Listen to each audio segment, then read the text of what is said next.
Praise Lord. प्रभु यीशु मसीह के ज़िंदा और जलाली नाम में आप सभी को जय मसीह की। आज हम मनन करने जा रहे हैं यशाया 3 और उसकी 16 आयत में खुदा का वचन कहता है, यहोवा ने यह भी कहा है, क्योंकि सिय्योन की स्त्रियां घमंड करती और सिर ऊंचे किए आंखें मटकाती और घुंघराव को छमछमाती हुई ठुमक ठुमक चलती हैं, इसलिए प्रभु यहोवा उनके सिर को गंजा करेगा और उनके तन को उघाड़ेगा। उस समय प्रभु घुंघराओं, जालियों, चंद्रहारों, झुमकों, कड़ों, घूंघटों, पगड़ियों, पैकरियों, पटुकों, गंधपात्रों, गंडों, अंगूठियों, नथों, सुंदर वस्त्रों, कुर्तियों, चद्दरों, बटुओं, दर्पणों, मलमल के वस्त्रों, बुंदियों,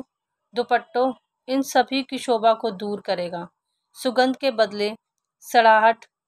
सुंदर करधनी के बदले बंधन की रस्सी, गुदे हुए बालों के बदले गंजापन, सुंदर पटके के बदले टाट की पेटी और सुंदरता के बदले दाग देंगे। खुदा का वचन कह रहा है कि 16 से लेकर उसकी 24 आयत तक, और परमेश्वर का वचन कह रहा है कि वो स्त्रियां जो कि अपनी सुंदरता को दिखाने के लिए तरह तरह के गहनों को पहनती हैं और पायल पहनती हैं और बजने वाली पायलें, ताकि लोग उनकी आवाज़ को सुने और उनकी तरफ ध्यान दें उनको। और खुदा का वचन कह रहा है कि मैं उनको नाश कर दूंगा, मैं उनकी सुंदरता को भी नाश कर दूंगा, मैं उनके बालों को जो वो तरह तरीके से गूंथती हैं, तरह तरीके से डिज़ाइन से बनाती हैं, मैं उन सबको ख़त्म कर दूंगा। खुदा का वचन कहता है कि तुम अपने आप को संवारो। परमेश्वर के लिए हमें तैयार होना है, अपने दिल से तैयार होना है। लोग बहाने से कि हम बहुत से ऐसे जो हमारी मसीह बहन है वो अभी तक अपने पैरों में अपनी उंगलियों में, पैर की उंगलियों में कुछ चुटकी टाइप में कुछ पहनती हैं और अपनी उंगलियों के और कहती हैं कि अभी भी इनको पहनना, क्योंकि और हाथों में चूड़ियाँ पहनना कि ये हमारे सुहाग की निशानी है अजीज़ों। तो मैं उनको ये कहना चाहूँगी, अगर वो पैरों में पहनती हैं तो किस तरह से वो परमेश्वर की सेवा को कर रही है, परमेश्वर को कैसे वचन को समझ रही हैं, क्योंकि खुदा कह रहा है कि इन सब चीज़ों से तो मैं घृणा करता हूँ। इन सब चीज़ों को परमेश्वर पसंद नहीं करता, है ना? कि तुम अभी भी खुदा के साथ चल रही हो और अभी भी तुम अपने पैरों में उन सब वस्तुओं को, उन सब चीज़ों को पहन रही हो, और वो पायल, वो बजने वाली पायलें और वो चुटकी, क्योंकि बहुत सी जो बहनें वो बोलती है कि हमारे सुहाग की निशानी है। अगर तुम्हारी सुहाग की निशानी, तो तुम अपने सुहाग को पैर में वो क्यों रखती हो, है ना? खुदा ने तो एक पति को बहुत अच्छा दर्जा दे रखा है कि उसकी इज्जत करनी है और उसको सम्मान देना है, लेकिन आज हम अपनी ही अभिलाषाओं को पूरा करने के लिए इस तरह के बहानों को करते हैं कि ये इसलिए ज़रूरी है, ये पहनना इसलिए ज़रूरी है। तैयार हो, लेकिन अपने परमेश्वर के लिए भी हम अपने आप को तैयार करें, अपने हृदय से तैयार हों, उसके लिए तैयार करें, क्योंकि खुदा कहता है कि वो सुगंध जो है वो बेकार उसमें है, और वो सुगंध जो है वो बदल जाएगी, वो दुर्गंध में बदल जाएगी। तुम कितना भी अच्छा इत्र का इस्तेमाल करो, परफ्यूम का इस्तेमाल करो, लेकिन खुदा कह रहा है कि आने वाले समय में वो सब कुछ ख़त्म हो जाएगा, क्योंकि परमेश्वर का वचन कहता है कि नीति वचन उसकी 30 और 31 आयत में, उसके 30 अध्याय उसकी 31 आयत में कहता है कि शोभा तो झूठी और सुंदरता व्यर्थ है अजीज़ों। अगर हम अपनी शोभा को देखते, अपने आप को देखते, अपने आप को निहारते हैं और हमारे अंदर कुछ भी ऐसा नहीं है कि हम खुदा के साथ में चल सकें या अपने आप को खुदा के सामने समर्पण कर सकें, तो हमारा ये सजना संवरना और तरह तरीके के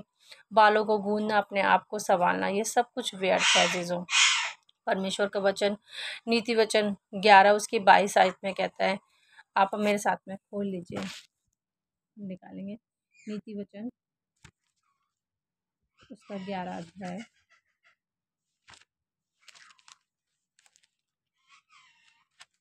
उसकी 22 आयत में, जो सुंदर स्त्री विवेक नहीं रखती वह है नूतन में सोने की नथ पहने हुए सुअर के समान है ना? जो इंसान भले बुरे की, जो स्त्री उसका ज्ञान नहीं रखती, उसको ये नहीं पता कि भला क्या है बुरा क्या है,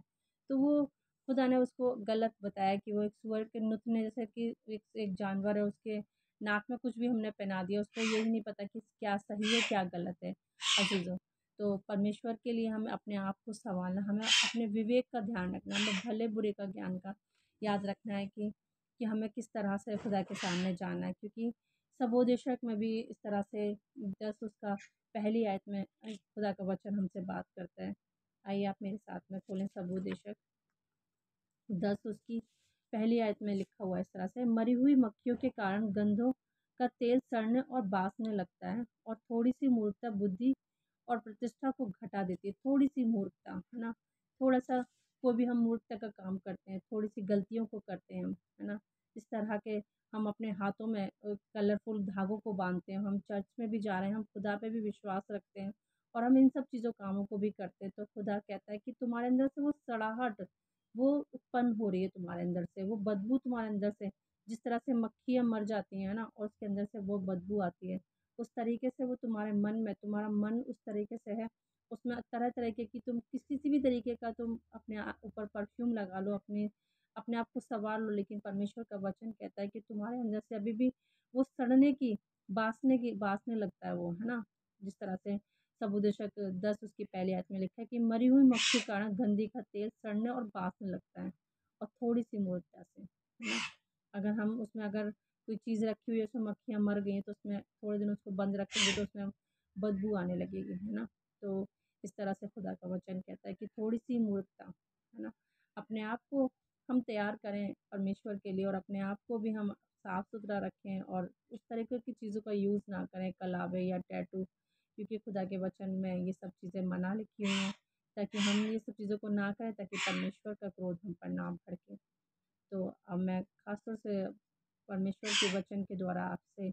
और बहुत से लोग जो आप जिनको जानते हैं, अगर आप किसी को भी देखें कि वो कलावा या किसी भी तरीके का कुछ अपने गले में, हाथ में बाँधा हुआ है, या टैटू या किसी भी तरीके का चीज़ों को वो अपने तरफ अपने लिए फ़ॉलो कर रहा है, तो उसको समझाएँ परमेश्वर के वचन के द्वारा कि हमारा परमेश्वर जो है, इन सब चीज़ों से प्रेम नहीं करता बल्कि घृणा करता है।